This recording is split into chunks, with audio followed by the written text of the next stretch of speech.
Yeah, so I'm playing with the YZ again today. I'm actually finishing up a few odds and ends. I actually got my laptop out here because I'm going through some harness connections. I think I'm having an issue with the IAT pigtail. I think it was more so an error on my part when I terminated it. I think I forgot to put a 5 volt, or I put two sensor grounds in there instead of a 5 volt. So I mean, it's not a big deal at all. I just gotta make a small iteration to that pigtail. But for the most part, I have been working on finishing up a few odds and ends. So one of which is the downpipe.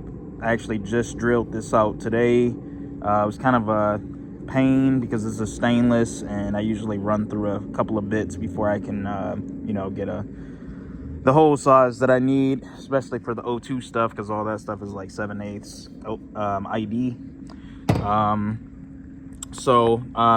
This sensor actually came with the Y-band O2 Nano that Fuel Tech sells. I'm also running that on my bike. It's a pretty critical tuning device. This basically tells me all the air-fuel ratio information and tells the ECU the air-fuel ratio information based off whatever I put my target AFR table at. So pretty important. Yeah, so this is pretty much how that sensor sits in the pipe right here. It reads all the exhaust gases, and then that equates to air-fuel ratio. I actually shortened the harness up yesterday because this is way longer than I needed it. I still haven't terminated it yet, but yeah, I cut like more than half of it off. But yeah, for the most part, another thing I really need to do is get this IAT sensor installed. This is a GM based or a GMC Cyclone brass IAT sensor. This is pretty commonly used in the aftermarket world with the turbo stuff and whatnot.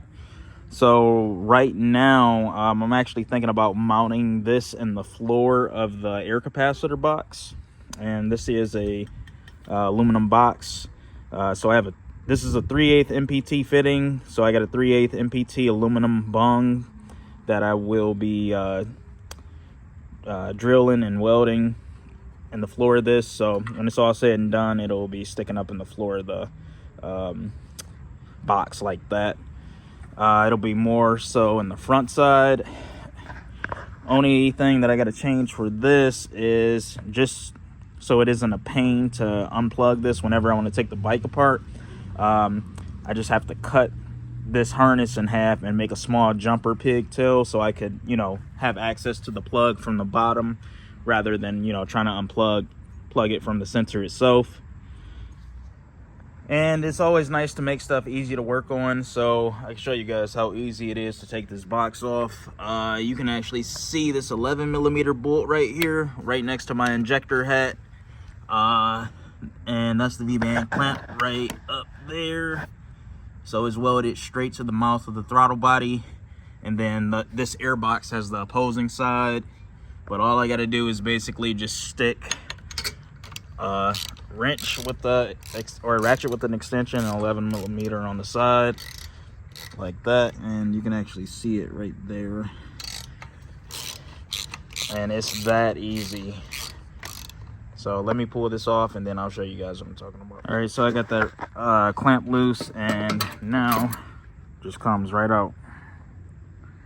Yep, and that sensor I just showed you guys, that will actually be welded, or the bung for that will be welded like right in this area right here. So a nice central location. Give me a nice indication of what temperature I'm seeing on the charge temps right before it goes into the motor, and I think this should work pretty good. All right, so you guys can see the pigtail I made, terminated to 2-pin Deutsch connector, and then this is a better look at how the sensor is mounted. So flip that around, came out pretty good. Still got to get this powder coated though. So, and then as far as the hot side, which is right here, loose, because I was working on this stuff last night, and sometimes, you know, you just got to call it quits because I don't like making, you know, premeditated decisions, and then it, you know, bites me in the, you know what. So what I'm doing with this hot side pipe right here, this will actually have a tap for a exhaust back pressure sensor, and that basically tells me the efficiency of the turbo. Exhaust back pressure sensor, that would be some pretty good data to have. That'll basically just tell me the efficiency of the turbo. Where I'm thinking about mounting it right here, because back when I did my harness, I did already terminate a connector for it, so it just uses one of these GM 3-pin connectors, and I wanted to put it a little bit past the exhaust port right here, so maybe like somewhere in this area. I know I'm gonna have a fun time drilling this because this is Schedule 40 stainless steel, so this is like some really thick, heavy duty stuff. So yeah, more than likely I'll work on that tonight and try to get that done, because I want to have all this stuff welded by tomorrow and get everything buttoned up, and then obviously get this re-terminated right here, which is the Y-band O2 Nano harness. So I shortened that up a bunch.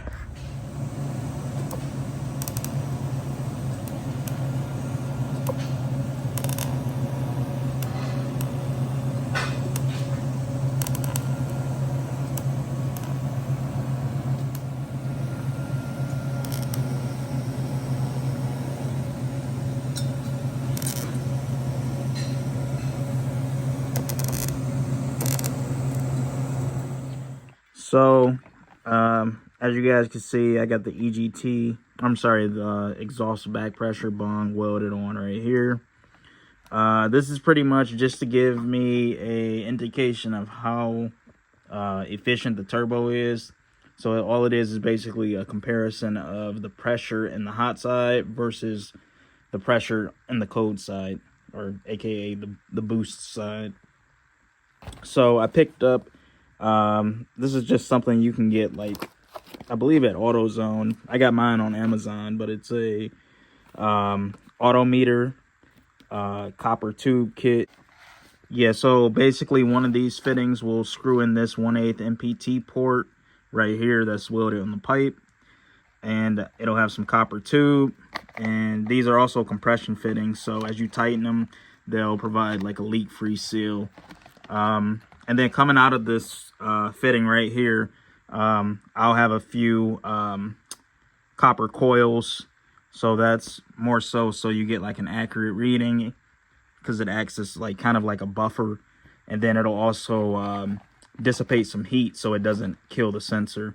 So I'm going to use the pipe to actually make the coils in this copper tube, and then I'll show you guys what it looks like when I'm done.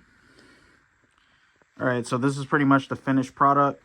I will be fastening this sensor to the frame somewhere, so it isn't just going to hang out in space like this. All in all, I do plan on swapping this out with some stainless, like swage lock tubing. The reason for that is because of moisture. I mean, obviously this is copper, so, you know, you get water on this on a long period of time. This will eventually corrode or oxidize. So this is mainly for video purposes, with some people that were interested in knowing what this port was for. So, but yeah, it turned out pretty good. But yeah, that's pretty much the gist of it. I'll get this mocked up on the bike, because I'm sure I might have to, like, you know, reorient it. But yeah, for the most part, that's pretty much it. All right, guys, so slight update. It's been a few days, but I have been able to get everything that I was talking about having welded in the previous clip welded. So you can see I got the O2 sensor in now. All of that wiring is shortened up quite a bit. I think this is the wire right here. So this is coming from the O2 sensor, and then I shortened that up. I probably took like a good 2.5 feet off of it. I put the connector up here so it's easy to get to, And yeah, so that all looks good. Give you a shot inside the pipe. You can actually see it mounted in there. Oops. Yeah, but anyways, it's like right there, that little nub sticking. So length is pretty good from the end of the pipe, so I don't think I'll have a oxygen saturated reading from that. And then yeah, so anyways, something else I was able to do, and I'm actually still working through this right here because I think I got to shorten up the copper tubing a little bit. At some point I probably will swap this out with some stainless swage lock tubing, but you can see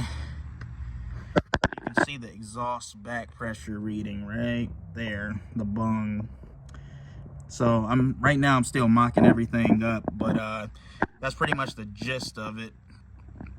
So I just threw the pipe back on the bike today, and I'm just trying to test fit everything. I want to make sure I got, you know, good clearance between any moving parts and any electrical parts with sensors. I am using low dollar motorsport sensors. Shout out to the owner over there. His stuff is pretty good quality. But this is just a regular 0 to 100 PSI sensor. And I'm also using the same for my oil pressure reading. So for the oil pressure on the actual engine, I just tapped into one of those rear oil galley plugs on the back of the head. There was a company that I found. It's called Lock and Lube. Let's see if I can get the... So they actually sell, or I found out that the thread in the back of the head that those oil plugs are screwed into, it is M6 by 1.0. So luckily on Lock and Lube, I was able to find an adapter fitting that goes from M6 1.0 to 1/8 inch MPT, which these sensors are. So yeah, I basically just screwed one of these into the head and screwed the sensor into it. So this is pretty much what it looks like. 1/8 inch MPT, and then this end right here screws into the head. It does have an O-ring fitting that comes with it, so that's pretty nice. So you don't have to worry about leaks there, but this is pretty much the gist of it. So I do have two connectors back here. One of these is for the exhaust back pressure sensor. This will be fastened on the frame. I gotta go get a like one of those oversized wire grommets, and then I'll probably just try to find a boss on the head that I could screw a metric bolt into, just so this is held securely. And then I think I might shorten up this tube a little bit too. I think I'll probably take like one coil off of there. But yeah, both of these plugs, one is for the exhaust back pressure reading, and then one is for the oil pressure sensor that is screwed in the back of the head. So all of that stuff is reading correctly. I already got all that stuff programmed in the fuel tech, and yeah, we should be good to go there. All right, so you guys know I also talked about the IAT sensor, about getting that mounted in this air box, and that is something I did take care of as well. So that actually got mounted on the floor of the air box. Sorry, this is probably a bad angle, but I think you can see it. So that is right there, and that is a GM IAT sensor. So I can show you. The reading seems to be pretty accurate, but as you can see, if I go on the field tech and see the raw sensor output values, IAT 33 degrees. So I want to say it's like 32 outside right now, so it's fairly accurate. So I was glad to get that taken care of as well. And then something else that I was actually thinking about, because I did pick up this Turbo Smart oil pressure sensor right here, or not oil pressure sensor, but oil pressure, turbo oil pressure regulator. So you can see right here, this is basically meant for you to tap into an existing oil gallery and basically regulate the turbo feed pressure to a predetermined oil pressure. So these are set up to feed the turbo 40 psi of oil pressure. So you basically have a feed line coming this side, and then this center port is for a sensor similar to like what I'm doing down here. So this is all 1/8 inch MPT based, and then this would be the feed side.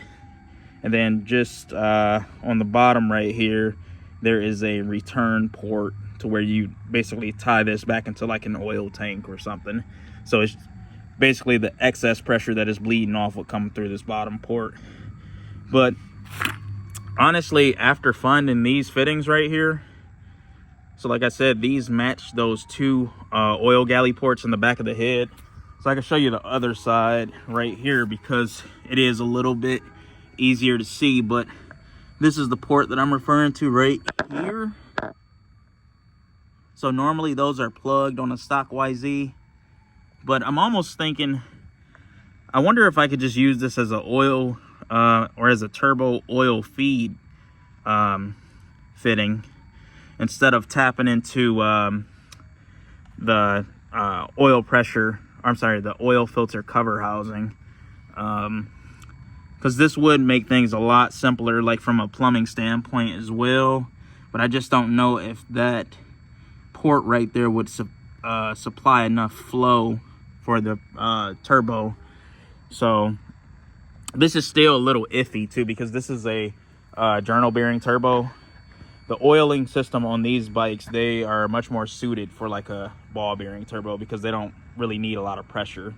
They just need, you know, a little bit of flow just to keep the ball bearing lubricated. So I don't know how long this will last. Hopefully it works out for me, but I do know that the new 2023 YZs are set up with plain bearings now, and the oil pressure readings should be much higher than what they are on these bikes that use essentially like splash oiling to keep everything lubricated. Yeah, if I don't go that route though, I probably just will stick with the original plan and just tap right off of the oil filter cover and basically see if that can increase the oil pressure a little bit by running it through this regulator. I don't know if that'll work, but I mean, I already got it, so it's worth trying at least.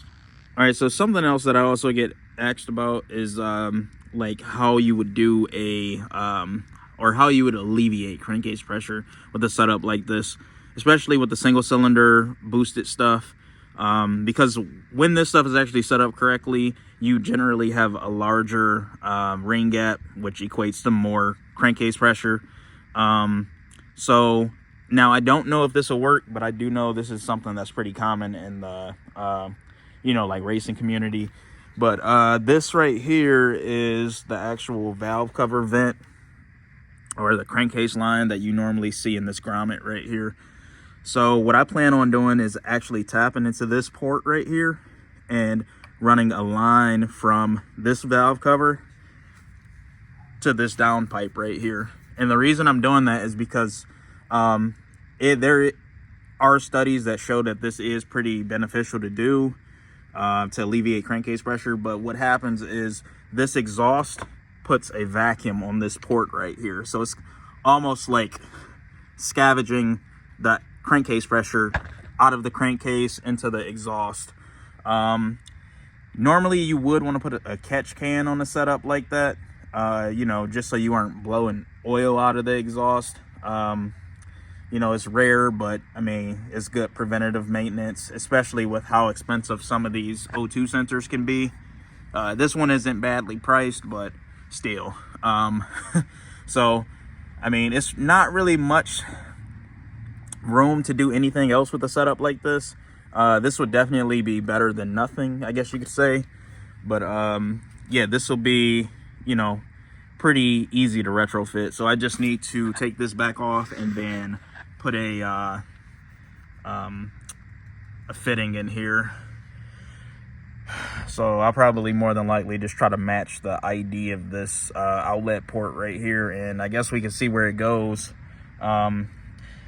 Actually, I'd probably even consider putting a crankcase pressure sensor on here and running some back-to-back tests to see if it actually makes a difference. So I am entertaining that right now, but yeah, that's pretty much what I plan on doing for crankcase alleviation. Yeah, so the extra time that I have in the meantime, it is pretty useful because I am going through the Fuel Tech and, you know, getting the table set up for like idle adjustment and just all the stuff for like the drive-by-wire throttle body, double checking the timing and fuel tables so it has like a good base map, just so this thing will be able to fire up when I throw the new motor in it. So it is good that I'm not rushing everything, but you know, for the most part, we're like 90% there. And then like another thing that I did in the meantime is I actually got the lights set up on it. So I got my new tail light right here. Blip the starter, show you guys what that looks like. I still got to get a wire tie to hold this wiring up and fasten it to these plastic bosses right here, but I'm actually going to do that this afternoon and get that buttoned up. But yeah, this is LED tail light. I typically like going this direction, especially with the dirt bike stuff, because it looks a little bit, you know, sleeker. I'm not really a fan of the OEM stuff because it just tends to look really bulky to me.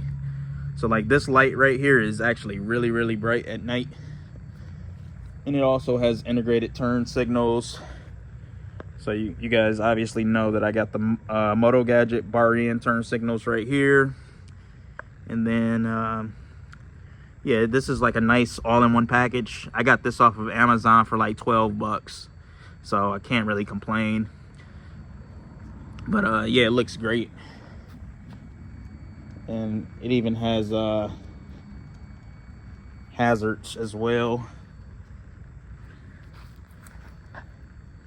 Yeah, looks pretty good. Just finished this up yesterday. But yeah. Yeah, so in the meantime, I will have updates on the Hemi stuff, because I'm trying to keep both of these projects going at the same time. It's just a lot of money. A lot of money invested in each of these. I mean, the Hemi more so than anything, but yeah, I should have some updates on that stuff this week. But until then, yeah, just stay posted on my social media.